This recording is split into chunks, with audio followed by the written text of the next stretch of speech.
Hemos venido tratando del poder que tiene la vergüenza. Hemos definido la vergüenza. Nos hemos dado cuenta que la vergüenza tiene un poder de encarcelarnos. La vergüenza tiene un poder terrible de llevarnos y quitarnos del propósito de Dios y convertirnos en gente espiritual como un parásito que solo chupa y no aporta. Nos hace sentirnos que valemos nada, siendo que no es verdad. Nos miente, nos engaña. Pero escucha muy bien. Hace 8 días tratamos de Jesús. Es el que si nos asimos de Él, si lo abrazamos a Él, Él sana nuestras vergüenzas. Él es el sanador de nuestras vergüenzas. Y vemos cómo a Él no le gusta. A quien nos avergüenza le da en la torre. Hablamos hace 8 días. Y cómo él entiende que la vergüenza es un proceso y nos deja en Jericó hasta que nos crezca la barba. ¿Se acuerdan? Pero hay algo bien importante también.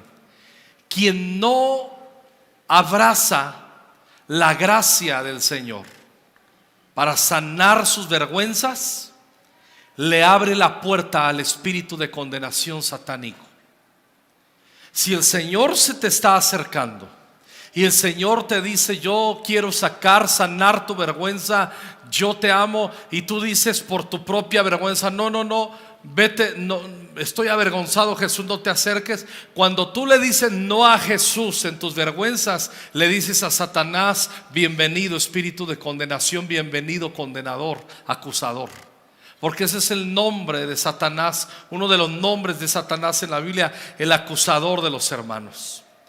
Quiero que veamos por favor este video, un pequeño reportaje que hice.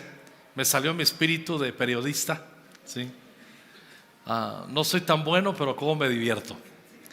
Quiero que vean este video. Norma lo grabó, me ayudó, y estoy en una parte, ahí lo diré, en la ciudad de David, en Jerusalén. Escuchen, vean y escuchen sobre todo lo que comento. ¿Qué tal, familia? Estamos en la ciudad antigua de David. Todas estas ruinas que ven, aquí Norma es la que está filmando, es la ciudad, el palacio del rey David. Todo esto se construyó con la ayuda de Hiram, que enviaba carpinteros, que envió piedras, que envió albañiles. Eso lo vemos en 2 Samuel 5:11. Y aquí vemos que todas estas son las ruinas del palacio original. Aquí vivía David. Ahora, que cabe decir que si él vivía acá, él tenía acceso en su terrado para voltear abajo, y es donde seguramente, absolutamente, mejor dicho, él echó una mirada a Betsabé. Conocemos la historia, la hizo traer acá al palacio. Y justamente, si Norma puedes voltear aquí abajo, pareciera una recámara. Estamos en el mero lugar donde probablemente David cometió un adulterio. Aquí en este lugar cometió el adulterio. Aquí es donde Natán también vino y le dijo que había pecado. Aquí manifestó su pecado. Es probable que aquí escribió el Salmo 51: ten piedad de mí, oh Dios, conforme a tu misericordia. También sucedió algo importante, y a esto quiero llegar. Este es el lugar también donde luego que ayunó y murió su primer hijo con Betsabé, el hijo que nació por un adulterio y una traición a Urías Eteo, también es aquí donde se tiró al suelo en su gracia, y aquí se gestó un pecado. Aquí hubo una confrontación al pecado, aquí hubo un arrepentimiento por el pecado, y aquí hubo una intervención y una revelación de la gracia de Dios que perdona nuestros pecados. Saludos. Wow. La meta en esta hora es que nosotros entendamos que debemos vivir sin condenación de lo que fuimos y de lo que practicamos cuando estábamos sin el Señor. Antes de leer una porción de la Escritura, y que haré algunos comentarios, tenemos que recordar el contexto. David, en el tiempo que los reyes salían a la guerra, David se quedó, se levantó tarde. Ahí están las ruinas, expliqué un poco, en su palacio, y miró a Betsabé. El esposo de Betsabé era Urías eteo. ¿Quién era Urías eteo? Además de esposo de Betsabé, era un guerrero calificado de altísimo rango, que peleaba las batallas para la gloria de Israel y para la grandeza del rey David mismo. Y solamente pensarlo, yo sé que nos vamos a poner tensos un poco en nuestro corazón con algún comentario que haré, pero tenemos que entender la perspectiva y el peso de lo que sucedió. ¿Cómo es posible que Urías eteo, esposo de Betsabé, está peleando por Israel y a favor de David, su señor, su rey, y al mismo tiempo, mientras aquel hombre está exponiendo su vida, matando enemigos que pueden dañar a Israel y la misma integridad de David, mientras Urías hace esto, David está codiciando a Betsabé, la mujer de Urías, la trae al palacio, se acuesta con ella, y una vez que se acuesta con ella, ella queda embarazada. Cuando le hace saber que está embarazada, la canallada que hace David es que trae del campo de batalla a Urías eteo, le dice: ve a dormir con tu esposa, para que en el momento que hicieran más o menos números del nacimiento de ese bebé, se lo atribuyeran al esposo, a Urías eteo, y él ya quedó tranquilo, ya tapamos, maquillamos el pecado, no hay ningún problema, yo sigo silbando y caminando hacia adelante.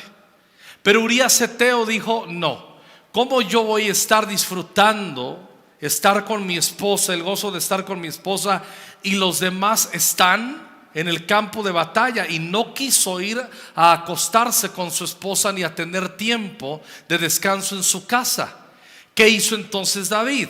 Cogió una carta, la puso en manos de Urías eteo, dice: dásela al general. Y cuando la lee el general, la instrucción de David es: pon hasta el frente de batalla a Urías eteo. Lo ponen y lo matan. Entonces el autor intelectual de la muerte de Urías fue David.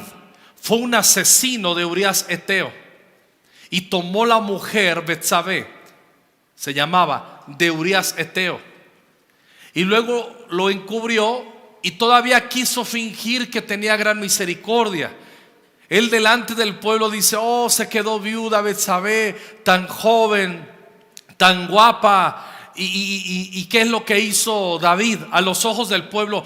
No se preocupen, no se preocupen, Betsabé, te has quedado viuda, yo te traigo al palacio, tú serás una de mis esposas. Y toda la gente probablemente decía: wow, qué increíble David, qué increíble rey. Mira, amparó a la viuda, le va a dar buena vida, está honrando la memoria del marido que murió en el campo de batalla. ¿Entienden el cuadro? Una hipocresía de David, un sinvergüenza en el corazón, como podría ser cualquiera o aún nosotros cuando dejamos de temer a Dios.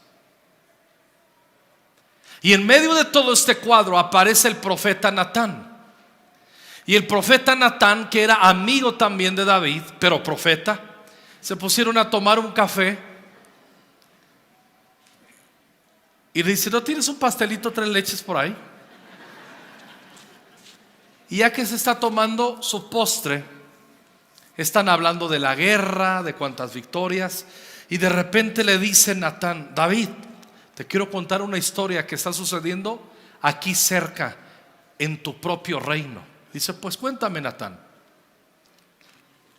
Hay un hombre súper rico aquí en tu reino, y le llegaron visitas, y para atender a sus visitas, en vez de agarrar un corderito de su majada, de su rebaño, fue con el vecino que solo tenía una corderita y se la robó, y dejó bailando y en la ruina al vecino, siendo que él podía echar mano de su propio rebaño porque era muy rico, y le hizo esa gandallada. Y David casi se atraganta con el capuchino y el 3 leches y dice: tráeme ese desgraciado, lo vamos a matar o por lo menos lo vamos a encarcelar. Eso no puede estar pasando en mi reino. Y se pone David así: no es justo, eso no es justicia. Y le dice Natán: pues ese eres tú.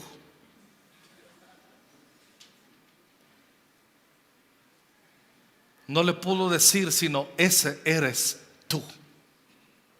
Y David entiende que el Señor había enviado a Natán, su amigo, el profeta, para confrontarle con su pecado oculto de adulterio y de ser un asesino y un hipócrita que ante los ojos de su pueblo quedaba como el buen agente que acogía a la viuda. Es todo un cuadro feo. Es una alta traición. Es como cualquier hombre. Por eso la Biblia dice: no desearás a la mujer de tu prójimo o al hombre de tu prójima. Es lo mismo. Es una altísima traición. Y la única manera de contenernos de ello es que el temor de Dios habite en nuestro corazón. Amados hermanos y hermanas, con el temor del Señor, dice Proverbios, el hombre se aparta del mal. No hay otra manera. ¿Estamos de acuerdo? Tuvimos una experiencia súper amarga, el equipo pastoral, y más estuvimos metidos en ello, Pastor Iván y yo. Finales del 2018, un pastor de nuestra red, recibimos las noticias que él traicionó a un hombre de su congregación, un hombre que venía a congregarse, que venía a escucharle, y simplemente él sedujo a la esposa, y la esposa no era una santa de este hombre. Se envolvieron en un adulterio, salió a la luz, y yo, como pastor y cobertura de él, le dije: tienes que pararte ante la congregación, decir lo que pasó y pedir perdón. Te cesamos de tu labor pastoral y buscamos y seguimos una ruta de restauración, sabiendo que el Señor te perdona. Tu esposa está dispuesta a perdonarte, nos lo dijo, aunque ella estaría dispuesta también a divorciarse de ti, porque es un motivo que enseña la palabra. Si un cónyuge comete adulterio, es la única manera en que el Señor permite el divorcio. Tu esposa se podría divorciar de ti, pero ella ha recibido fuerzas del Señor y te quiere dar otra oportunidad. Pero en el ministerio tú no puedes seguir, no por algunos años, no por algún tiempo, hasta que reconfigures tu corazón y entiendas el honor alto de servir al Señor ministrando gente, o sencillamente siendo un hijo de Dios como tú y como yo. Y lo digo con mucho temor, porque quien piensa que está firme, mire que no caiga. Cuando observamos que alguien cae, tenemos que tener cuidado de nunca creer que cayó porque era peor que nosotros y nosotros éramos mejores. No, simplemente la misteriosa y gloriosa gracia de Dios hizo que no fuéramos nosotros y se acabó. Y quien entiende la gracia teme, y quien teme adora. Su familia sí, a nosotros también le habían perdonado, pero él dijo simplemente: pues ya me perdonaron, sigue. Y le dije: no confundas. No confundas. Entonces él me dijo: pues no tienes amor, no quiero que seas mi pastor. Ni yo quiero ser tu pastor, guácala. Yo no quiero a alguien que no entiende la integridad. No, yo tampoco. Y nos votó. Y junto con él nos votó y salió de la red otro pastor que nos vino a reclamar. Bueno, no tuvo la hombría de darme la cara tampoco. Lo hizo vía WhatsApp, de decir: tú no lo estás restaurando bien, Jesús lo perdonó. Y dije: ¿a qué horas que no lo perdonó? Pero tú no conoces las causas, tú no eres su pastor. Yo hice muchas entrevistas, yo entiendo la ruta y estamos tratando de capturar por dónde es la ruta su restauración. Y parte de ello es que le dijimos: quítate de tu ciudad y vente a vivir aquí a México. Aquí te restauramos, y mientras te restauras, desarrollas tu profesión, te supervisamos y trabajas en lo secular. No te vamos a premiar dándote un salario. Te podemos ayudar. ¿Me explico? Y dijo: no me gusta, no quiero que seas mi pastor. Y el otro: no tienes amor y yo no quiero que seas mi pastor tampoco. Le digo: pues adiós, sabrá Dios qué ocultas. ¿Sí me explico? Esto funciona así. ¿Qué temer al Señor? Nadie somos mejores. Imagínate todo el peso, todo el estrés, toda la tensión. Pero lo que entiendo que si alguno es sorprendido en alguna falta, dice la Biblia: vosotros que sois espirituales, restauradle con espíritu de mansedumbre. Yo diría: si se deja. Jesús solamente restaura a quien lo permite. Jesús no restaura a quien Él quiere, nada más. Jesús restaura a quien Él quiere restaurar y quien el restaurado se permita restaurar. Entonces pasamos un tiempo muy difícil. Yo estuve deprimido como 2 meses del año pasado. Enero, febrero de 2019 han sido de los peores meses que yo he vivido en toda mi vida. No la pasé nada bien. Pero vamos aprendiendo en todo esto. Vamos aprendiendo. No somos profesionales en entender cómo resolver estas cosas, ni con un pastor ni con una oveja en la iglesia. No somos profesionales. Pero yo, ¿cómo iba a permitir esa alta traición de este hombre hacia otro hombre de su congregación? No.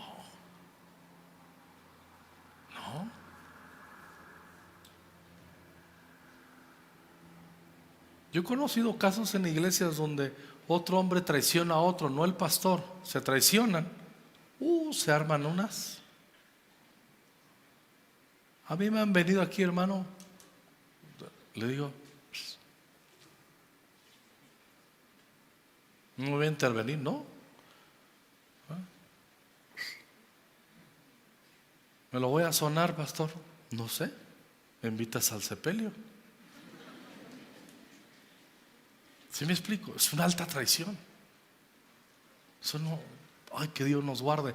A mí primero y a todos los hombres y mujeres que estamos aquí, que Dios nos guarde de adulterios.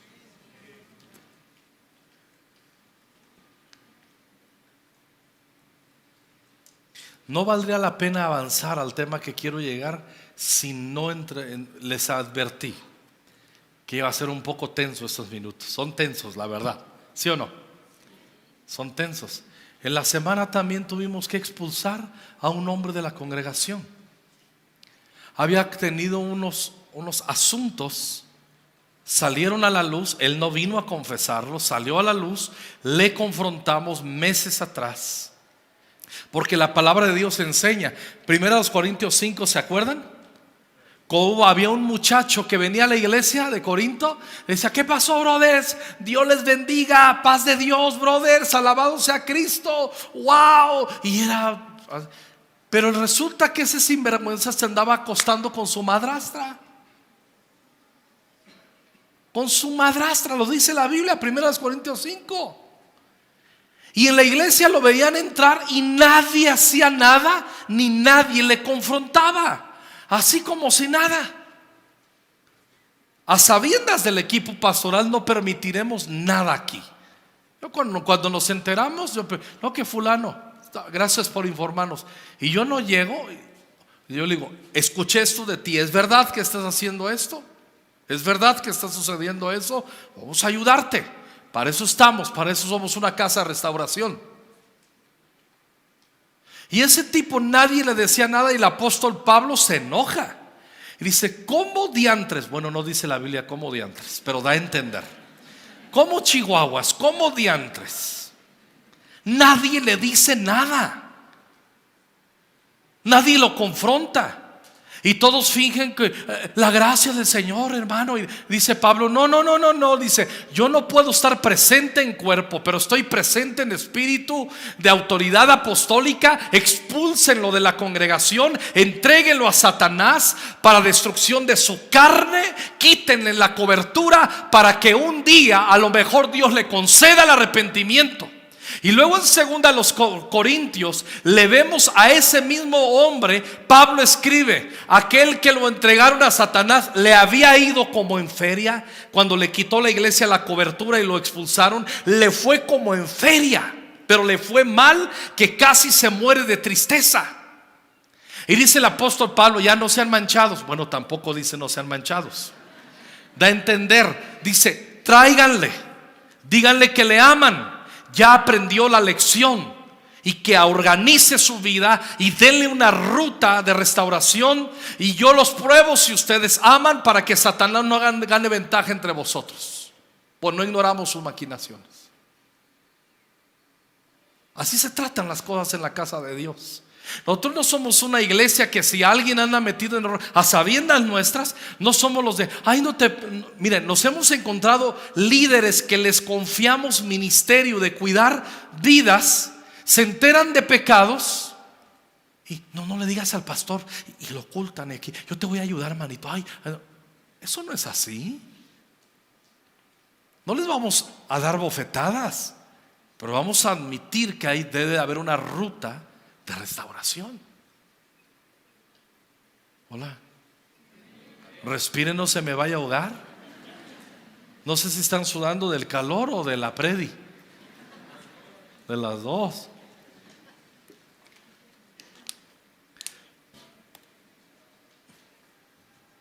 Segundo de Samuel 12. Y vamos a avanzar rápidamente aquí. Versículo 15. Wow.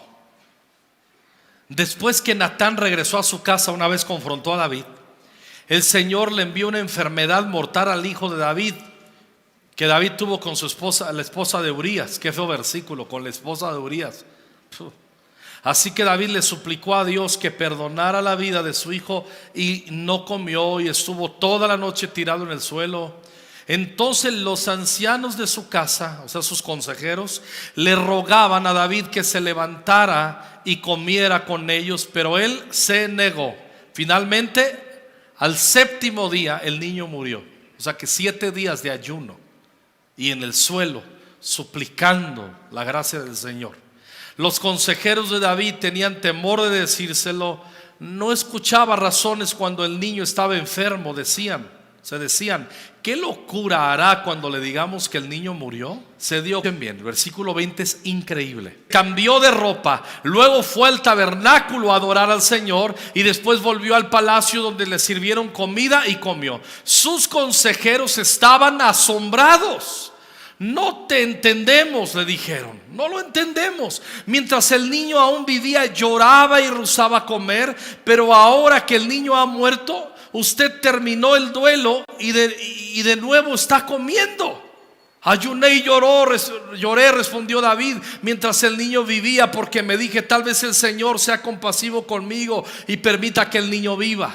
Pero ¿qué motivo tengo para ayunar ahora que ha muerto? ¿Puedo traerlo de nuevo a la vida?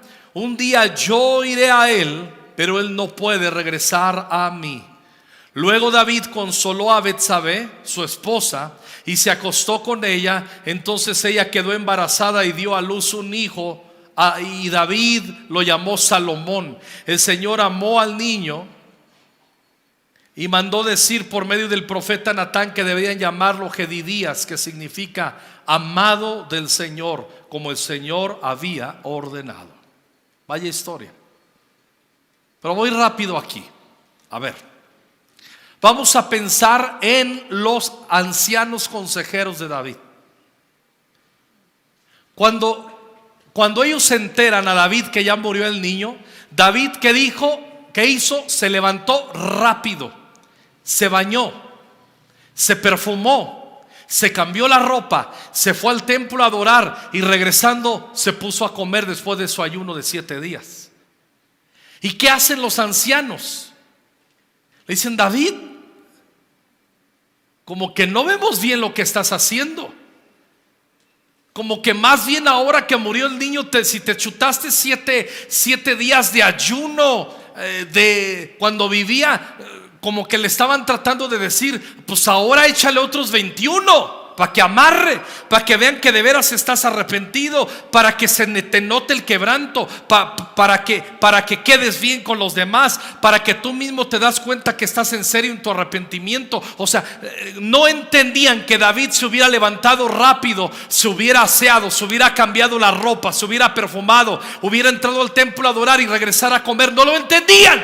Pensaban que David había sido un hipócrita ligero en sus 7 días de ayuno. Ahora hago una pregunta y yo voy a contestar también. ¿Cuántos, si hubiéramos sido consejeros de David, al ver lo que hizo David, hubiéramos pensado como los consejeros de David?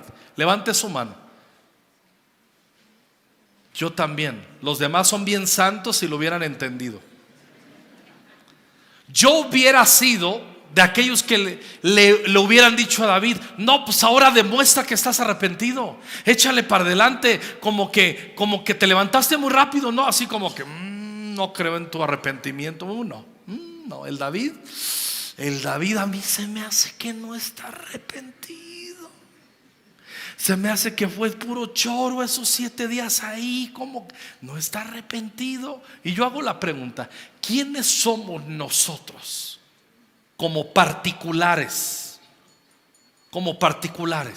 ¿Quiénes nos creemos para andar verificando quién y no está arrepentido? Es una facultad que Dios le dio al cuerpo de Cristo. Un grupo de ancianos que representan la iglesia local sí lo puede hacer. Yo individualmente como pastor no tengo la facultad de andar creyendo que yo sí puedo absolver pecados y decir quién está arrepentido y quién no. En una junta de ancianos, por eso la Biblia dice: a quienes le retengan los pecados les son retenidos, y a quienes se los remitas les son remitidos. O sea, ya se acabó esto. Hay un arrepentimiento sin duda. Pero no somos nosotros nadie como para andar diciendo: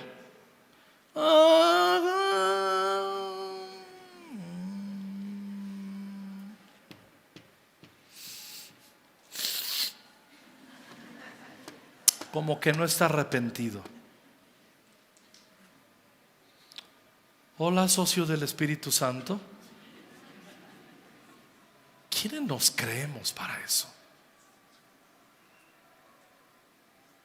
Como que te hace falta demostrar. Y ese espíritu religioso lo podemos nosotros, a ver, tampa, no sé si estás arrepentido. Yo siento como... Tranquilo. Si hay un don de ciencia que te notifica y te dice que está ocultando algo, el don de ciencia es para confrontar. El don de sospecha es religión. ¿Sí me explico? Es soberbia en el fondo.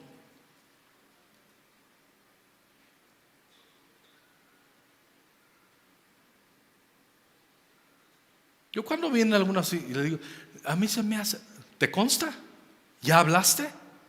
¿Sabes algo? No lo acepto. No somos Dios.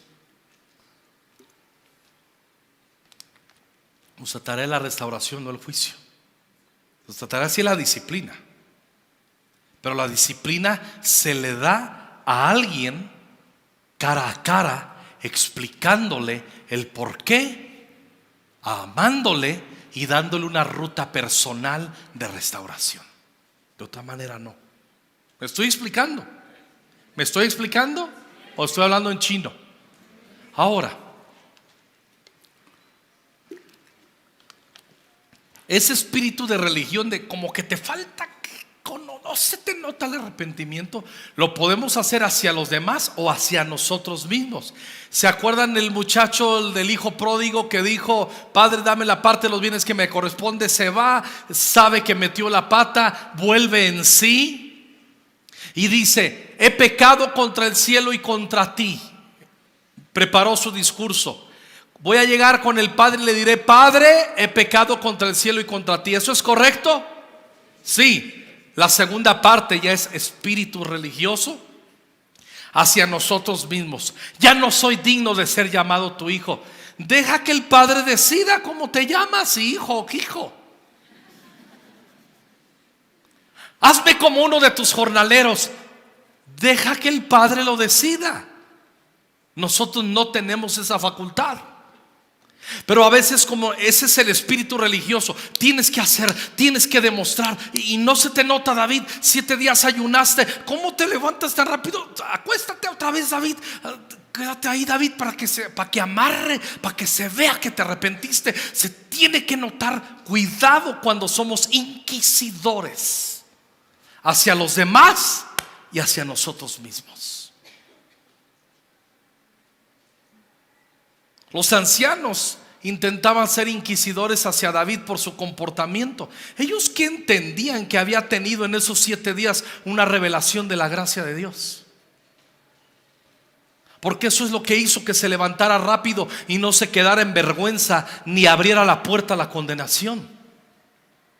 Pero a veces nosotros creemos que entre más me sienta condenado y me pase una buena temporada bien condenado y haciendo un montón de cosas y haciendo mandas y haciendo de aquí para allá, entonces ya amarró el arrepentimiento.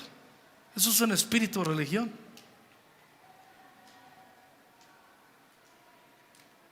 Es increíble cuando el hijo pródigo dice: hazme como uno de tus jornaleros. Oye, los jornaleros, los siervos vivían en casa y tenían un salario y tenían comunión con sus amos. A veces llegaban a convertirse en alguien tan íntimos como parte de la familia. Y los jornaleros eran la categoría más baja. Y el espíritu religioso es: no, ya no soy digno de ser llamado tu hijo, tampoco tu siervo. Implica: hazme un jornalero para que se sienta, para que tú sientas que de aldevis estoy arrepentido. Ese es el espíritu religioso, que no es la gracia de Dios.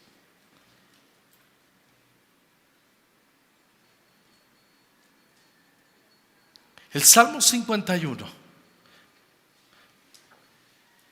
ten misericordia de mí, oh Dios, debido a tu amor inagotable, a causa de tu gran compasión, borra la mancha de mis pecados, lávame de la culpa hasta que quede limpio y purifícame de mis pecados, pues reconozco mis rebeliones, día y noche me persiguen. Contra ti, solo contra ti he pecado y he hecho lo que es malo ante tus ojos. Quedará demostrado que tienes razón en lo que dices y que tu juicio contra mí es justo. ¿Sabes qué está diciendo ahí? Cuando escribe ese versículo, está pensando en el juicio de haber perdido a su primer hijo, que engendró en el adulterio con Betsabé, como diciéndolo: lo admito, tienes razón en lo que dices y que tu juicio contra mí sea justo. No se puso en el plan soberbio: ahí está, no que eres un Dios de amor, mataste a ese niño, ¿qué culpa tenía ese chiquito? ¿Y qué culpa tenía también de que tú fueras su padre así adúltero? O sea, a veces nos metemos unos rollos y confundimos la gracia con la hipergracia.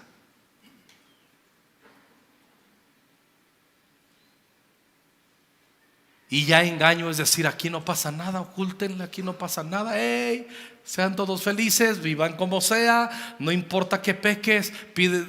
¿Me explico? No, tiene que haber un fruto de arrepentimiento también. Y los frutos dignos de arrepentimiento son obediencia y temor. Se acabó. No son rituales. Es obediencia y temor reverente. Y ya. Atendimos otro caso de un hombre.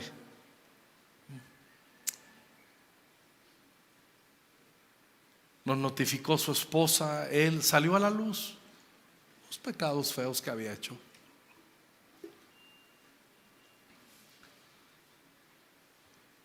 Lo amamos mucho, le confrontamos, pero ha tenido una actitud de arrepentimiento. que han pasado un par de meses, lo volví a entrevistar, nos volvimos a entrevistar con su esposa. ¿Cómo va? ¿Cómo lo sientes? ¿Tú cómo estás? Cuéntame qué has aprendido de toda esta metida de pata. Pero tú te das cuenta, está humilde delante de Jesús. No está en culpabilidad ni en condenación, pero está en una postura humilde. ¿Entiendes la diferencia? ¿Me estoy explicando, amados? ¿Alguien me ayuda, por favor, con el piano? Mejor el piano que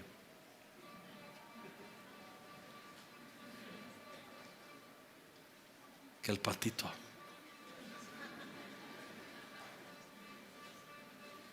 Versículo 5: pues soy pecador de nacimiento, así es, desde el momento en que me concibió mi madre. Pero tú deseas honradez desde el vientre, y aún ahí me enseñas sabiduría. Purifícame de mis pecados y quedará limpio. Lávame y quedaré más blanco que la nieve. Devuélveme la alegría, deja que me goce ahora que me has quebrantado. No sigas mirando mis pecados, quita la mancha de mi culpa. Crea en mí, oh Dios, un corazón limpio y renueva un espíritu fiel dentro de mí. No me expulses de tu presencia y no me quites tu Espíritu Santo. Restaura a mí la alegría de tu salvación y haz que esté dispuesto a obedecerte. Entonces enseñaré a los rebeldes tus caminos y ellos se volverán a ti. Eso es un arrepentimiento sincero. ¿Qué aprendió en estos 7 días tirado ahí David mientras estaba pidiendo misericordia que no muriera su hijo? ¿Qué aprendió en esos 7 días? ¿Por qué David se levantó? Le dicen: ya murió tu hijo, y se levanta de volada, se baña, se perfuma y todo lo que ya leímos. Porque eso no suena a un verdadero arrepentimiento en la perspectiva religiosa. Eso suena como que y nosotros nos ponemos nuestros propios ¿por qué no has venido a la iglesia? Mucha gente no deja de venir a la iglesia no porque anden mal practicando ya el pecado, sino porque son unos religiosos que nunca alcanzaron a entender que la gracia vuelve a levantarte. Y ellos fueron autoinquisidores. Ellos solitos se pusieron sus reglas. No voy a ir a la iglesia, no soy digno de pararme en la iglesia. Hay mucha gente que deja de venir a la iglesia no porque estén practicando pecado, sino porque un espíritu de religión los está engañando, diciéndoles que ya no son dignos. Porque mucha gente no sirve en la iglesia. Aman a Cristo, aman la congregación Conquistando Fronteras o donde tú estés. ¿Por qué? ¿Porque andan en pecado? No, porque andan engañados con espíritu de religión hacia ellos mismos, poniéndose reglas adentro. Ya otro nivel es tratar con nosotros, está mal, pero ya meterse con otros, habiéndosenos olvidado quiénes éramos. Cuidado. Te ayudo a restaurarte con espíritu de mansedumbre, pero no es ayudar a restaurar con espíritu inquisidor. Si me estoy explicando la diferencia, es un tema no sencillo. Es un tema que necesitamos seguirlo meditando y ponerlo en la perspectiva y en el peso de nuestro corazón correcto, con la ayuda de la palabra y su espíritu. Ahora termina diciéndole: Señor, si tú me regresas todo eso, me voy a convertir en un maestro de los rebeldes y les voy a decir que no hagan la misma burrada que yo hice. Les voy a decir que no vale la pena. ¿Alguien que está avergonzado y condenado se atrevería a pedirle eso a Dios? No, pero David salió de la vergüenza y de la condenación y entró a la reverencia. Vergüenza y condenación no es reverencia, es ser zopencos engañados. Quito la vergüenza, alejo la condenación, me convierto en alguien reverente delante de Dios. Le mido el agua a los camotes, me quito el sombrero y me postro en su presencia con temor reverente día a día. Si no estoy explicando la diferencia, están aquí, familia.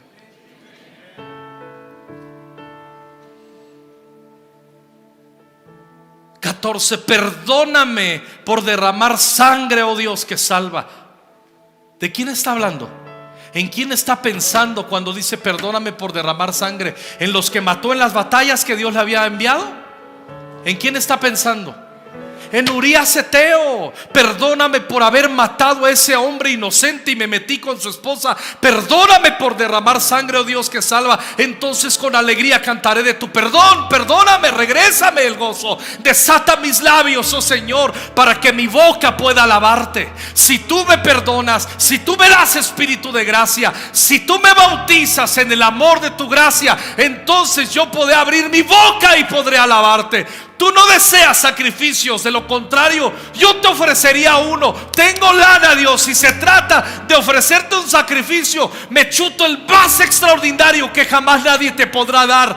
Tengo dinero suficiente para eso, pero no se trata de una manda, no se trata de un acto religioso, no se trata tampoco de una ofrenda quemada. 17. El sacrificio que si deseas es un espíritu quebrantado. Tú no rechazarás un corazón arrepentido y quebrantado, oh Dios. ¿Dónde aprendió David eso? ¿Fue un instituto bíblico para eso? ¿Salmo 51 fue su tesis de meditaciones de otros? No, lo aprendió en el quebranto, en los 7 días que ayunó. ¿Me puedes ayudar con tu espíritu?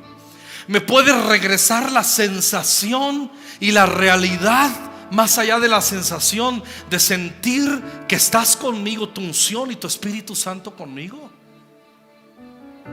Por eso no podemos ser ligeros ante estas cosas. En el versículo, en el Salmo 32, digan conmigo 51:32. Dígalo más fuerte. Más fuerte.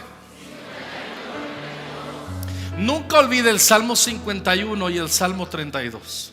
El Salmo 51, David, todo lo que recibió ahí, lo recibió en su ayuno de 7 días quebrantado.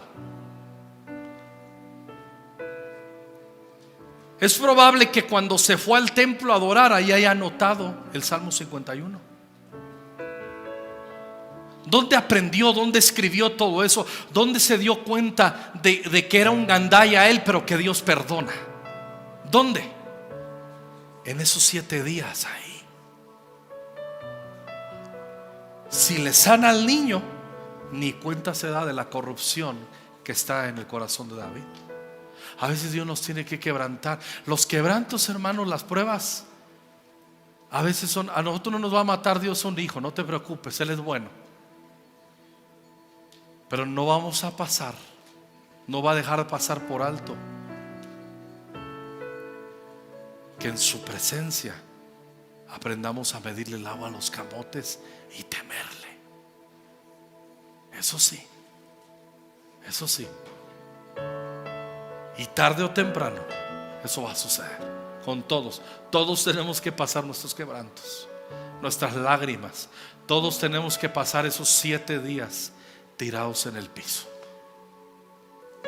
Son literales, a veces lo serán, a veces son temporadas donde el Espíritu Santo nos está diciendo: te amo, arrepiéntete, y comienza uno a ver toda la corrupción del corazón.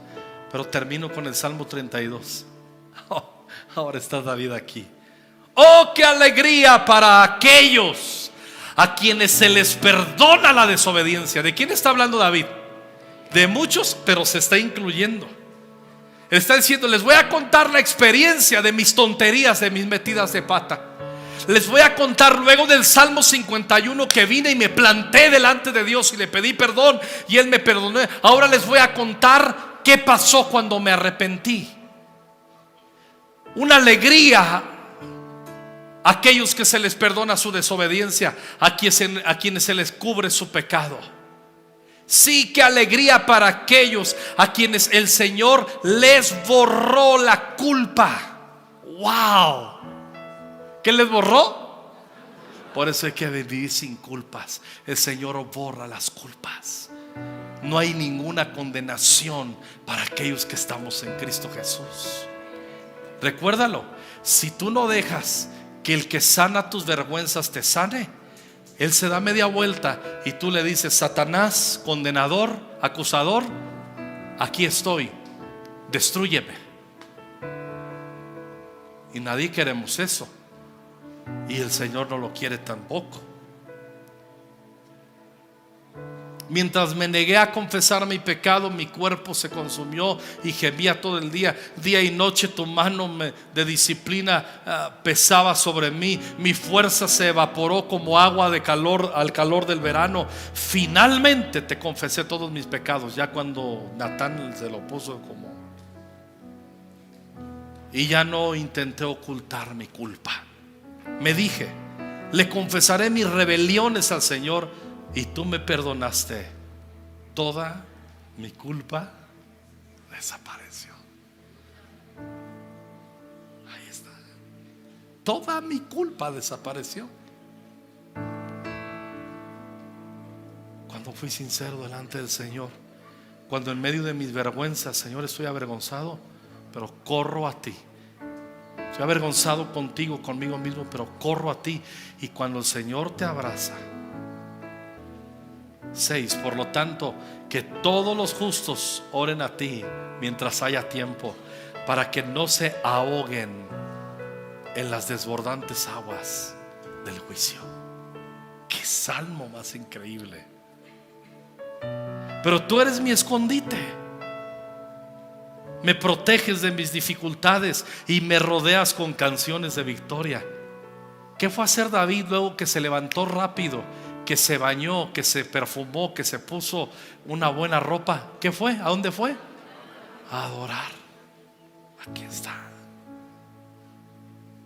¿Y qué le cantaba a Dios en el santuario? Una llaga podrida era mi vida. No, llegó a entonar canciones de victoria. Quien entiende la gracia siempre está cantando de las victorias de Dios en su vida. Quien no entiende la gracia viene al culto y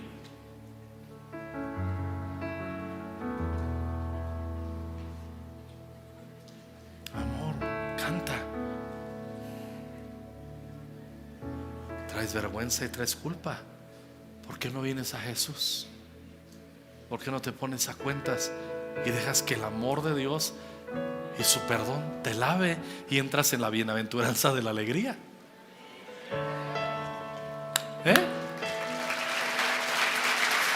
Un aplauso más fuerte al Señor. ¡Wow! ¡Qué poder hay en el Evangelio!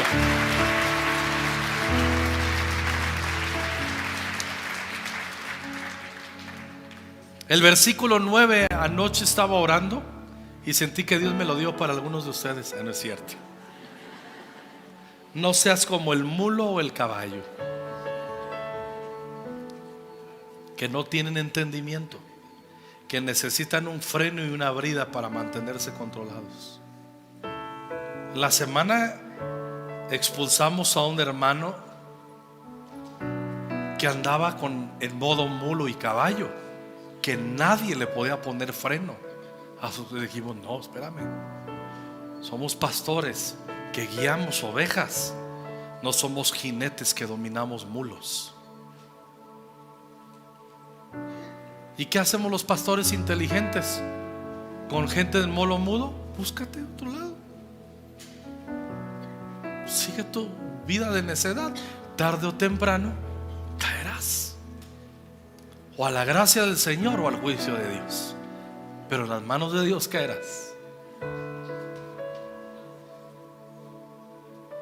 Muchos son los dolores de los malvados, pero el amor inagotable rodea a los que confían en el Señor. Así que alégrense mucho en el Señor y estén contentos. Ustedes, los que le obedecen, griten de alegría. Ustedes de corazón puro. Eso es lo que dice la palabra de Dios. ¿Cuántos dan gloria a Dios? Qué bendita es la palabra de Dios. Qué increíble es la palabra de Dios. Regreso al versículo 2 y hago una invitación. Sí, qué alegría para aquellos a quienes el Señor les borró la culpa de su cuenta, los que llevan una vida de total transparencia. Ahora resulta que el David ya se siente transparente. El espíritu religioso es lo que hace. Después de lo que hiciste, ¿sientes que eres transparente? Yo digo que no. Yo huelo, yo discierno. A ver, si disciernes, háblalo. Si disciernes y tienes una palabra de ciencia, notifícalo. Si no es puro espíritu inquisidor religioso, o hacia los demás, o hacia nosotros mismos.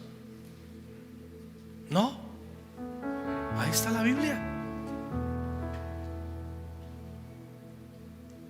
Pero Dios quiere que vivamos en esa gracia que al último dice: los que llevan una vida de transparencia.